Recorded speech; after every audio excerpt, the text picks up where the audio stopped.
Tripurada lakpada puna laki aduna kogi asisu mekli parai mamang da kogi haiba kumilla Kosba Bisgau Bangladesh ki Bisgau sisu Tripura maning nyam aduna koi Tripura mite tari mafam ji kun khara punjal laga porgana ko rya ningthona dugumba porgana nipan ga leirami Agartala ki main town manungi Habili porgana haire adi dia solomda old Raspberry lebudugi porgana ma mite sing leigre adi akoina tariba sodorgi Agartala ki south leiribasi asi moigi isan chondro ko porgana ai ki khunji asumai tona Bamuti porgana haidokbasi khwai ki Kollanpur ki porgana ma leire Bisgau porgana haina khwai ga loina na jige Bisgau ki khunjin ji jo koi ninghogi manung da leiramani aduna asumai tona miti tarambagi koi amma phangjare adidi miti na masing yamna miti yam changa gisina koi chahi taret khuntak pagi matam si 26 na 19 dagina 26 chahi taret khuntak pagi matam dani masing yamna Manipur ki mayamna history khambiri duni saruk ahum dagi saruk ani di mapanda chelakhiba mayam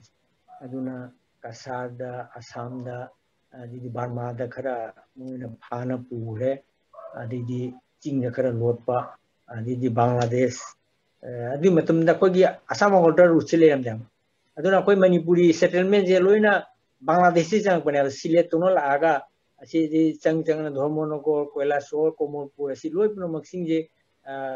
koi Bhanu Gaska nang na bani Kailasor Komolpur de Bisgau ga nang na re Khwai ade Bamuti ga je Mukunpur asim border kumila ga sim aina lakhi bani koi mitei ta di jinji asim ai tona mayam koi gi bhaya Bangladesh silet toraga koi mayam je Tripura da koi changakhi bani Adidi changaga Tripura dadi chahi tere khuntapi mamang dagi na Rajdor Manipur matam dagi koi Manipur da Radhamadov lale Radhamadov 98 dagi na Mars ki aduga ningdo Radhamadov mandir lingalle adidi koi November ye saidal aga Maharashtra sum sanaba haugra aduna adugai sum lieptana ningdo sinlak na sum sanagi jina handaki jina 222 koi seni nga koi kunnitho suba rasni nak sanagi ningho na hana sinna sanarame adidi koi 1949 gi 15 October da India da tingjiba matamda Marjar agreement na Tripura ga government of India ga agreement ma oinagi du da ningho na lalamba mandir singji adugi Yengba magi khoros mandir semba aduga moina lalamiba lai kariga siloina government of India na tawgani haba adum agreement ma leya adi agreement matungina Radhamadov sina kona koi ningdo konung se Agartala hojiki Agartala hong manung da ningdo konung manakta Radha Obhainogor ema mafam ni aduga Radhamadov mandir lingatki ana mafam dugu Radhamadov aina mami Radhanogor aina thongre aduga sum lieptana rase ningthon sanare Marjar agreement gi matungda mokoi DM gi district West Tripura district ki DM gi Debarton bibhaganali moina sinlakna mandir semba khotpo loin tawri di rasi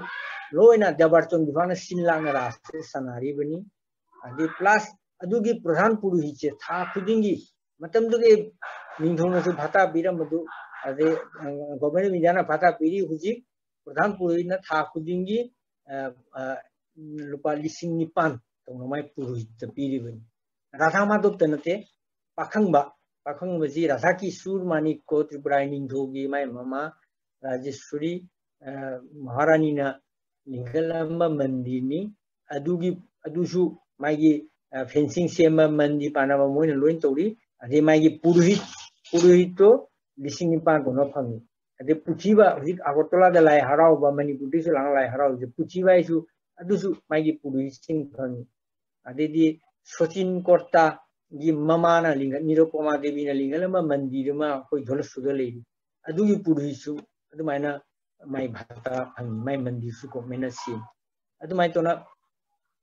अखोगी हजिकी राजधर्मानी कोगी मतमदगी Manipur हजिकी Govindji मंदिर बु centre ओरगा रास सनाबा अदेदी अदुगा खोजमाइ तोना तौरिसुमाइ त्रिपुरादसु मणिपुर की style दा अदुना गोविंदजी मंदिर की रास्ता राधा कृष्ण जी गोविंदजी ना थोको दुमाइना अखोई त्रिपुरा की रास सनाबदीजु राधा मधोक्ता कृष्ण राधा थोके से राधा माधव थोएगा रासे सनाय अदे गोविंद की रास सनारे मतुंग अते विजय गोविंद खंगे अते लेका की रास सनाबदु मैना त्रिपुरादसु आहान बदा राधा माधव की रास सनागनी अदे मथंगी नुमिति अते अते लेका की रासे सनाय अदे मणिपुर दा मोगी निंगथेम पाला हाइनागा लेबदु मैना अखोई इसिगेसु निंथौगी मागी तौबा मोय पाला इसे सकपा पुंगेबा अदुमाइना लेरमी निंगथेम पाला मोयजे था थागी बे तोलो फंगीबनी गोकुल चान आइना निंगथेम पाला इसे सकपमा थादा लुपा तरानिथोय मतमदुगो लुपा तरानिथोय जी जामग्रपो पोनी मोय ओजामा प्राइमरी स्कूल की टीचर रमदो थादा मोय तोलो फंगी लुपा मंगातनी अदुना लुपा तरानिथोय मा ये फंगीबनी अदे पुंगेबो ओजा रोतन सिंह हारिदु अदे लुपा मंगा था खुदी फंगी अदे आइना हाइबन से गेजेट लोय बिना मैं होगी लुपा क्या फंगी मम्मी यानो लोय लेबा रेकॉर्ड त्रिपुरा की गेजेट त्रिपुरा की अकोमदा मोइना तोरिसे अको हुजी गवर्नमेंट गेजेट थु मोइना बांग्ला लोन तोरी लोयना दुमाइना गवर्नमेंट की ऑर्डर में आदि लोय गेजेट ओइना थोंगे अदु लारी ओइना फोंगे अदु राजकी त्रिपुरा है मनी थोंगा असुमाइ तोना अकोई पूरा मणिपुर की एनवायरनमेंट स्टाइल है अकोई तोरम अदे कोई नुआइबोना जे इना हाइजेगिबा राजधोर मानिक कोना जिके 1880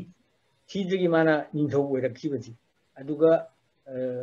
जिके होरिसेश्वरी ना रानी होद्रे माइगी मचा जारमजे माइ मचा जाउदगा माकी राजधोरगी मचानिपा अखोगी जिके काशी मानिको काशी चंद्र मानिको माना मानसु नि अखोगी कुटिलेश्वरी आइना माने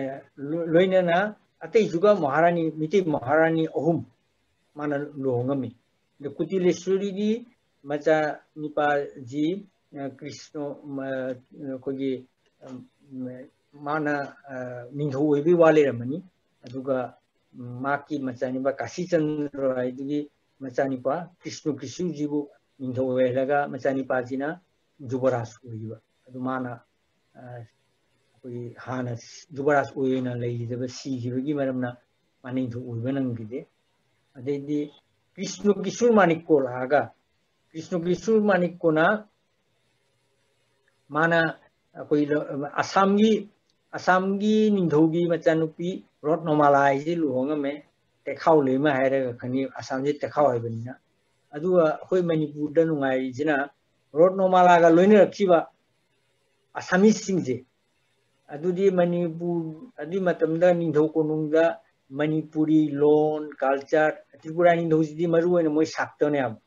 त्रिपुरेश्वरी मंदिर है ना कोई लेरिबा कामाख्यागी दुमाइना एकानोपिक की एक पिनी त्रिपुरेश्वरी मोयदी साक्तो धर्म काली धर्म चप्पमीना अदुगा भैगचंद्र का समनरुबदगी ओन मोयसे वैष्णव ओइरे अब अदे निंथौ मनुंगदा महारानी सिंह चंग्रगा अखोई महारानी ने कैदौरी अखोई त्रिपुरा दरंदे कसार चलगसु इंद्र बहागरी वारी मैम खंबीरिदुनी अदे असम द चक्रगा कुरुंगोनुनिना मागी तौरिबा वारी अखोई महारानी सिंह निंथौ कोनुंगदा चंग्रा मतुंगा मोयना थोम खोप चादेब मसाना मोयन थोम जानी पूरा मिटे रोंगांगनी वैष्णव धर्म लाई लोइना मिटे कल्चर लोइ पुसलकने अदुना निंथौ कोनुंदा लोइ मिटे रोंगांगे वीरचंद्र की मतमदगी ꯑꯩꯅ ꯀ꯭ꯔꯤꯁꯅ ꯀꯤꯁꯨꯒꯤ ꯃꯆꯥꯅꯤꯄꯥ ꯕꯤꯔ ꯆꯟꯗ꯭ꯔꯁꯤꯅꯤ ꯃꯥꯅ ꯑꯩꯈꯣꯏ ꯇ꯭ꯔꯤꯄꯨꯔꯥꯒꯤ ꯃꯣꯗꯔꯟ ꯀꯤꯡ ꯍꯥꯏꯔꯤꯕ ꯌꯥꯝ ꯃꯇꯝ ꯁꯥꯡꯅ ꯃꯥ ꯅꯤꯡꯊꯧ ꯄꯥꯜꯂꯝꯃꯤ ꯃꯩꯇꯩꯔꯣꯟ ꯃꯃꯥꯂꯣꯟ ꯑꯗꯨꯃꯥꯏꯅ ꯃꯥ ꯃꯤꯇꯩꯔꯣꯟ ꯉꯥꯡꯉꯝꯃꯦ ꯄꯨꯔꯥ ꯕꯤꯔ ꯆꯟꯗ꯭ꯔꯒꯤ ꯃꯇꯨꯡꯗꯒꯤꯗꯤ ꯂꯣꯏꯅ ꯅꯤꯡꯊꯧꯁꯤ ꯃꯤꯇꯩꯔꯣꯟ ꯉꯥꯡꯉꯤ ꯅꯤꯡꯊꯧ ꯀꯣꯅꯨꯡꯗ ꯂꯣꯏꯅ ꯃꯤꯇꯩꯔꯣꯟ ꯐꯖꯅ ꯉꯥꯡꯉꯤ ꯃꯤꯇꯩ ꯀꯜꯆꯔ ꯂꯣꯏꯅ ꯇꯧꯈ꯭ꯔꯦ ꯑꯗꯩꯗꯤ ꯃꯅꯤꯄꯨꯔꯤ ꯔꯥꯁ ꯑꯗꯩꯗꯤ ꯍꯣꯂꯤ ꯕꯤꯔ ꯆꯟꯗ꯭ꯔꯅꯗꯤ ꯇ꯭ꯔꯤꯄꯨꯔꯥꯗ ꯑꯩꯈꯣꯏꯒꯤ ꯓꯣꯂꯣꯟ ꯔꯥꯁ ꯍꯥꯏꯅꯁꯨ ꯑꯃ ꯃꯁꯥꯃꯛꯅ ꯄꯦꯇ꯭ꯔꯣꯟ ꯑꯣꯏꯔꯒ ꯃꯥꯅ ꯅꯤꯖꯦꯟꯁꯨ ꯃꯥ ꯀꯕꯤ ꯑꯃꯅꯤ ꯑꯩꯈꯣꯏꯒꯤ ꯀꯕꯣ ꯇꯔꯨꯛꯅꯤ ꯕꯤꯔ ꯆꯟꯗ꯭ꯔꯅ ꯏꯔꯝꯃꯤꯁꯦ ꯃꯥꯏ ꯃꯆꯥꯅꯨꯄꯤ ꯑꯣꯅꯣꯡꯒꯣ ꯃꯣꯍꯤꯅꯤ ꯑꯗꯨꯏ ꯃꯇꯝꯗ ꯑꯐꯥꯎꯕ ꯀꯣꯕꯤꯅꯤ ꯕꯦꯡꯒꯣꯜꯒꯤ ꯅꯨꯄꯤ ꯀꯣꯕꯤꯒꯤ ꯃꯌꯥꯝ ꯂꯥꯏꯔꯤꯛ ꯐꯣꯡꯉꯛꯄꯗ ꯑꯣꯅꯣꯡꯒꯣ ꯃꯣꯍꯤ ꯀꯣꯕꯤꯇꯥꯁꯤ ꯌꯥꯎꯔꯤꯅꯤ ꯑꯗꯨꯅ ꯃꯥꯛꯅ ꯏꯟꯁꯄꯥꯌꯔ ꯇꯧꯔ ꯃꯆꯥꯅꯨꯄꯤꯗꯣ ꯀꯣꯕꯤꯇꯥ ꯏꯕꯅꯤ ꯃꯥꯅ ꯀꯕꯤꯇꯥ ꯏꯕ ꯑꯗꯩꯗꯤ ꯓꯨꯂꯣꯟꯒꯤ ꯏꯁꯩ ꯍꯣꯂꯤꯒꯤ ꯏꯁꯩ ꯏꯔꯝꯃꯤ ꯃꯥꯅ झुलोन इसेगा इरा मान पेट्रोनाइज तौरगा झुलोन रासना कोई रास मंगा लेजरीब मथक्तसु त्रिपुरा दे झुलोन रासना मा इंट्रोड्यूस तौरमे अदु अमरुन आगोतला थनब कुंजिंग तौरु तो अइना फेसबुक तो उबदा सिलेट तसु झुलोन रासि जाम तौरेना इजो उइयाबा अनना असि असो होय त्रिपुरा सम थंगनबनिना असलोन दसु झुलोन रास की असि उरे अदुना मिथिरोन की पूरा एनवायरनमेंट मा उरखिबसे अदुना अदगे मितै महारानी की मचानी नमु निधौ ओइबनी अदुगा अखोइना अतैसुगा सिगा इशांतुंद्र मानिकोना माना जिकी असम की निधौ तेखाव लेमा पुरबसे माका लोइना रखिबा आसामीस मयाम जिजे अद आसामीस ति हमको मोजु वैष्णव शंकराचार्य की तौरगा मोजु होंकोदेव की मोजु वैष्णव ने अदुना मणिपुरना निधौ कोनुंगा डोमिनेंट ओइना लेरंबा अदे माय बेसोप चपसी मोयगा सुनगिबना अदुगा लाखिबा ऑस्ट्रेलिया कांगु लोइना मिति ओनिया मिति ओलगा मिति सागे लोइना तिन मोयरांग थेम अमा सागे दे तिनग्रे अदे अखोय मनुंगा हुजिति जाम हाइना जे मतमदे मोजे मिति ओलगसु तेखाव हाइनरमे मोजे तेखाव नेना मिति रोन नोय ngang खन तोरे मिति सागे दसु तिले लखोलि मिनि मिति ज तुलला तेखाव हाइरमे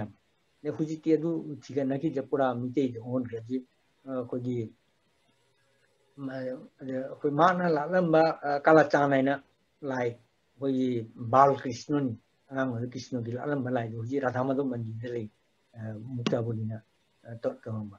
अदैदि जिकी अदि मतुंग कोगी रत्नमाला ना अदि कृष्ण किशुजिना अति जुगा कोगी मार्जित से मा कोई खरनी असम येदा कसादा लेरमे अदि सिलितसु खरनी लेरमे जाय माय मचानुपी अहुमजे चंद्रकला अखिलेश्वरी अदि मचानुपी अहुम Chandrakala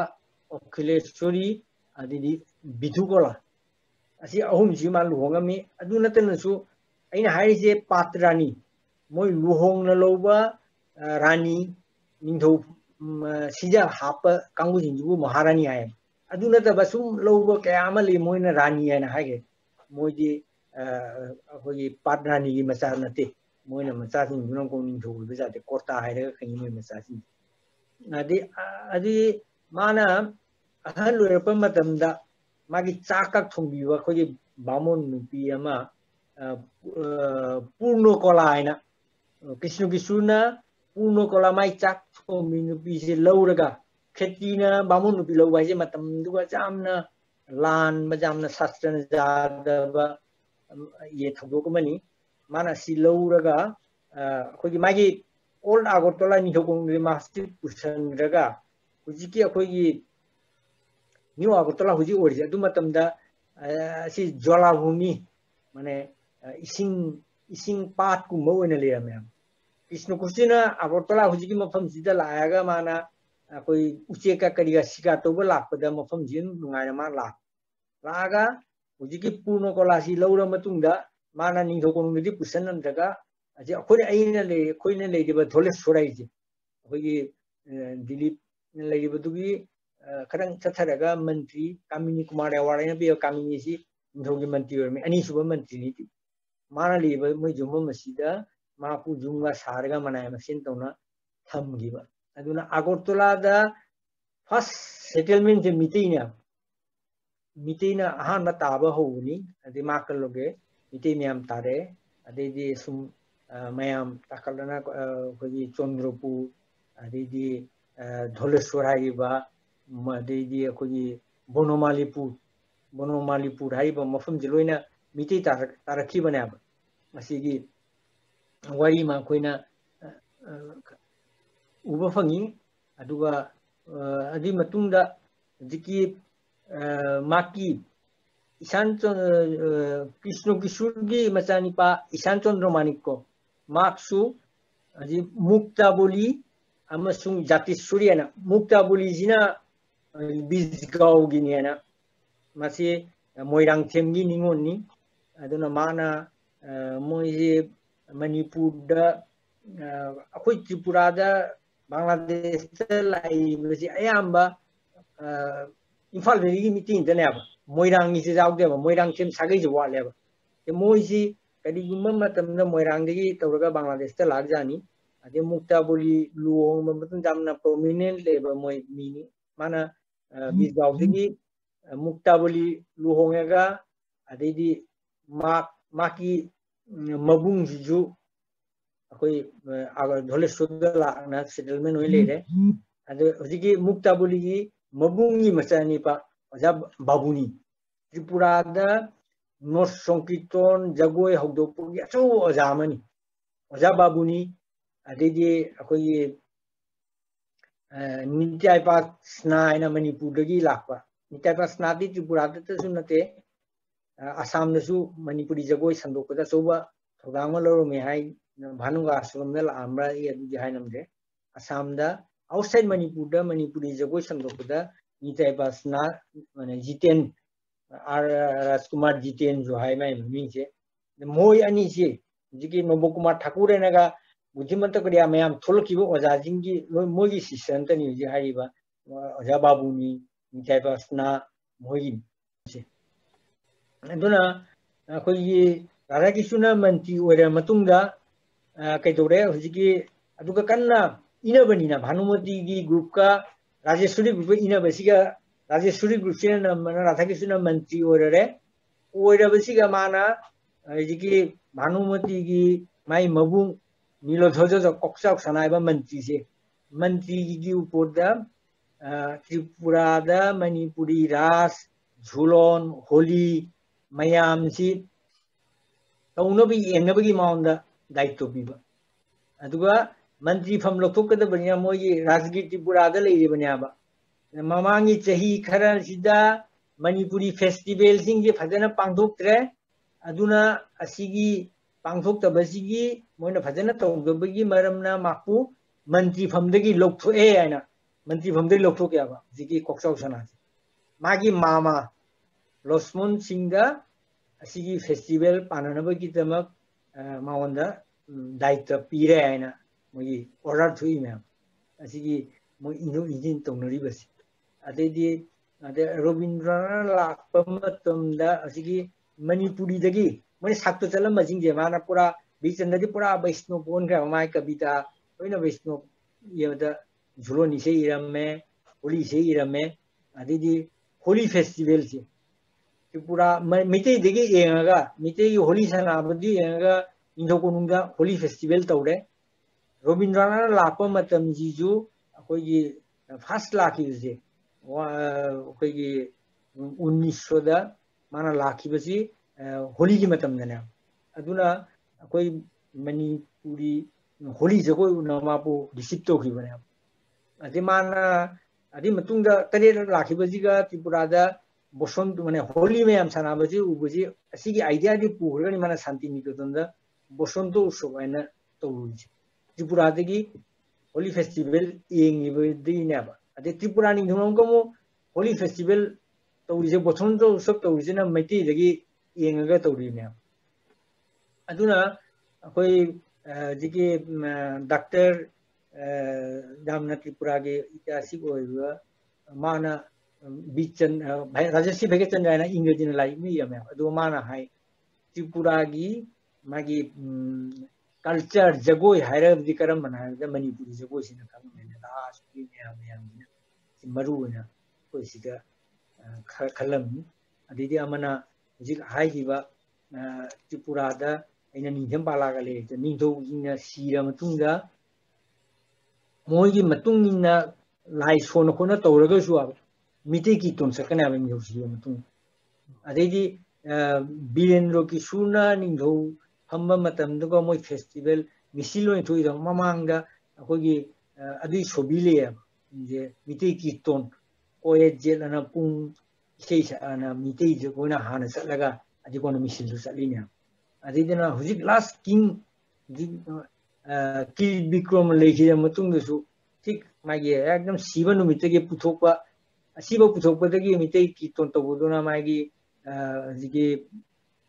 Asti Sonba Egi Yam Sitorama Asti Zauri Adidi Sadazu Mite is a way to a Boshosa de Yamunduna Yam and the Handakta Ziki Bilen Rukisugi Masanupi Akogi Jitupuragi Upu Mukomon River Jisnu de Burmana Zigi Mama Komala and Debi Mana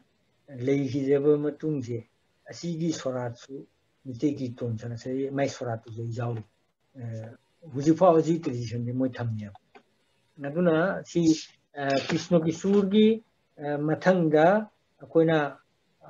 Amana, Warima, Maharani Daina Sitao, Vijina Birenduki Sugi, Maharani Ohumnava. Mane recognize, Ate the Miamale Adunata Vada, Huziki, Bhanumoti, Rajeshwari to Ako my last Maharani is Mon Muhini. Or Mon Muhini is Yegi Sagi. Mami Sagi Kabre. Mortumunida, Mortumunigi, Laga, Akotola Lagoda, Mortumuni, Mortumana, Mort Maledo. As a Mon Muhinigi, Maki Dike Mapaduna, Lehire Matunda, Magi. Turenje koi morcho muni abe aksam order route se to turenje se chelam me aba koi anga ngi ri turen chelam me rai single le tore mapan nuga mongham ne aba mongham du sa ge mo na wisu le dia ko tala adigi motugi matungina nai magi mon muhini gi tharolema mite maminga tharolema mon muhini gi magi mapa gi koi kitti saja gawi Magi Mongom ni more to side. Adugi Matung ni Mortsumuna Kanari Mofams. I don't know Kogi Ade Rataki Suna Agam Kamu Koina Jiki Rataki Suna Laura Miberji Devendra Maharaj Manipuri Para Dhakada Devendra Maharaj ki ma'am what is the Kangi Nava. Narasingagi Matunga, Manonipa Devendroji, Narasing Siki Matunga, Devendron Tobum Hamme, Narasinga Si have Tabadagi, Chandraki Tina, Silchadagi, my Sena Punamak Chapada, Adedi Chandraki Hogi Gambir Singi, Machanupa Chandraki, Yamukam, mind of home, Lobel I Tabadagi, Prajadagi, Sena Mayam, my Saputaka, Devendra Maharaj, Paritana, Manipu Tadoga. Some ching and Hakada, that now the Hakagi Novab Pina, Manipuri Para, Vizigama settlement on the lake, Marcus Sakiva Mayam Nitari. Aduna Devendra Maharashki Machanipa, Kogi, Rod Nomonjuri, Koi Dhaka Lima, Dhaka Maharani to hire Dhakadila. I see Radhaki Suna Luhongna Ore, Rod Nomonjuri, Ademaka Luinana. My Mobum Mayam, Luina Lai, Laga Aina lady with Toilet Surte, Siga, Mumiam Zilayana, Assam to Muniga Habazi, sending him like I had a Kangaram. Adugi Moi Laki, Badugi, Raskumar, Chandrodit Singh Habazi, Robindrana, Una Ozawena, Santinigatan, Ozaw with the Zaw Chandrit, Mogi, Rodno Munjuri, Mobungi Massasing, Masamasun, Siga lady. Naduna Dhakamaran Nomonjuri Longa me Tulosiboti Hibasidi Rani Bazar eba mafam Agartala de kilometer taram thapang mafam da hojiti tongan ma subdivision oigre choba sohor mo oige hoji adu Rani Bazar je Rani na lingkhalamba bazar na Rani Bazar thulin aduga pokoni magi rupanam doina isa kisu litaba lawmi magi machane ba ning thona ubade masak masak fajabuduga mana pore ga tulsibudi Rani singji lobna maki mai tongan ma taluk legane ba taluk tuge phangpa paisa do aduna mang ke ba khotba magi amusement magi beauty parlor ka adu moina loin tawre ba Maharani singji aduna aina Rajeshwari aise maki taluk orumba Rajeshwari puraina miti tabu khunmani mai maming matungin adu Rajeshwari puraina leya aduje akogi Surjomani Nagara Tripura University orise adi akogi Maharani amagi maming dana ba Surjomani adu Surjagi adu maitona Tulsibati na mai talukte phangpa pisa singina mana school miti nupi masajin lai tumne mate lari masai chu lari jam pam jaba ade mana school ma hogdomi aha madani dokonu ga horome ade kono ni doji ga Agartala manakta Tulsibati kogi 1895 tara ga exact date kan aduga hogiba school ni Agartala gi aha nupi gi school mana legi jam to mai mamung tumina Tulsibati Maharani Tulsibati Devi school na maming thona school se lei adi amana ajiki Victoria Rani Victoria gi maming da Maharani Victoria Memorial Hospital Tripura gi khwaidagi liraba hospital aduga mana nupi angang unagadaba mama singi tamagaina tara sitara gi magi ward ma nupi gi maternity ward ma mana lingal amya asi akoina hujik mane nupi gi education karimta hogi matamna mana si hogut kiba nupi gi ward ki toba ade bazar ma mai mapami mi sinja Agartala tana lakna bazar to bo wane na bazar hogu omba asugumba mayam to bade masam lagi ge jo machin ne isei lengna mayam mana iramba zulum ni isei kariga jam popular ina sanne ni Tulsibati aduna jamna khogi mayam mamane chokthuk ningai oiba Maharani mayam ju sonari khogi Tulsibati aduna akoi history khangdabani na koi angang ni Tulsibati Maharani Tulsibati se mite Maharani mani abje ayama khangdaba su jaro mayam aduna hujiti asi kogi jamna Radha Kishu gi bhautani jiki mite Maharani se sei chama suri dare ye dagi Horisheshwari dagi vacation ni macam Horisheshwari de chingana Radha Kishu mana palamasi 1896 tagi na 1909 mau ni mana palami se ade solamdana kogi Horisheshwari hajarami je 1798 ni adana sehi chamai mathakta mite Maharani na pura ani do konungje dominant oromi mite rangami aduna ke jodi Manipuri gi Tripura gi ningthau gi rasko mo chai leropo matamda Manipuri loan heirabadi maku preference mane chakri lobada preference piram mem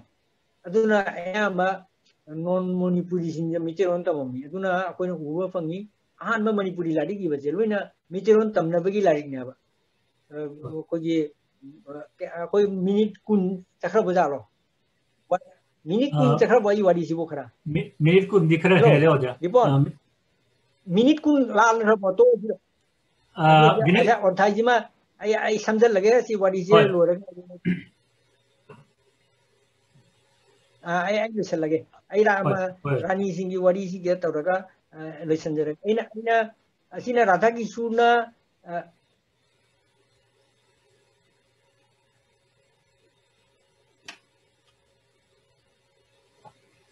ओजागी का connection जे मतंग शिदे कम तो रमा खतम disturb तो वो माली ओजा होय ओजा हम जेंगे अखुई मा ngaisi ओजागी कनेक्शन जे हम कोमोडी कनेक्ट तो प्राइम